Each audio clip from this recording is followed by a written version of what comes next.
그럼 지금부터는 이 문제를 처음 취재한 사회부 이유경 기자의 얘기를 좀 들어보겠습니다. 자, 이 기자, 대학판 숙명여고 사건 이걸 처음 보도했던 게 서울과학기술대였죠. 그 이후에 교육부가 어떤 조치를 취했습니까? 네, 교육부가 현장 실태 조사에 나섰습니다. 예. 지난달 23일이니까 이제 한 달이 돼갑니다. 이모 교수가 자신의 학과로 아들을 편입시키고 자신이 개설한 8과목을 수강한 아들에게 모두 A+를 줬다는 건 확인이 됐습니다. 예. 교육부에서는 아들의 시험 답안지 등을 수거해서 집중적으로 조사를 했고요. 부당한 특혜가 있었는지 등 조만간 결과를 발표할 예정입니다.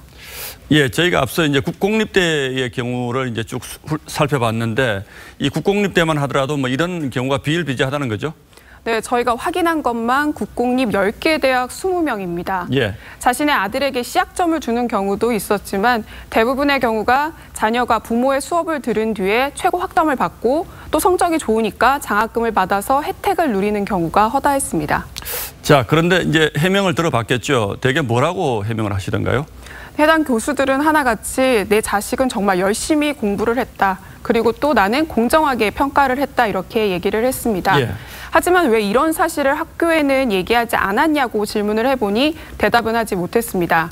이 사실을 한 다른 학생들은 애초에 출발선이 다른 게임을 했다는 사실에 매우 허탈해하고 또 분노했습니다.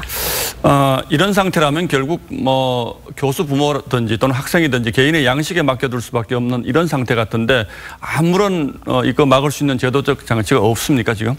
서울과학기술대의 경우에는요. 예. 입학관리처에서 자녀 등 친인척이 있으면 신고를 하도록 했었습니다. 예. 하지만 이 교수가 신고를 하지 않아서 알 방법이 없었습니다.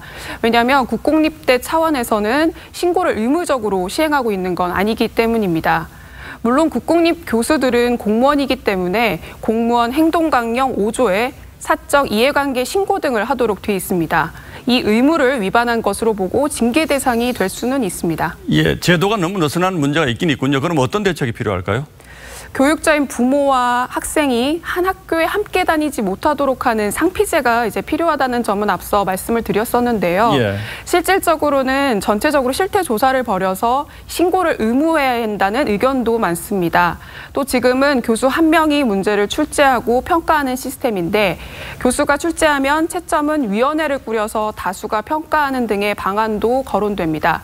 교육부는 조만간 제도 개선 방안을 내놓고 학교에 권고할 방침이라고 전했습니다.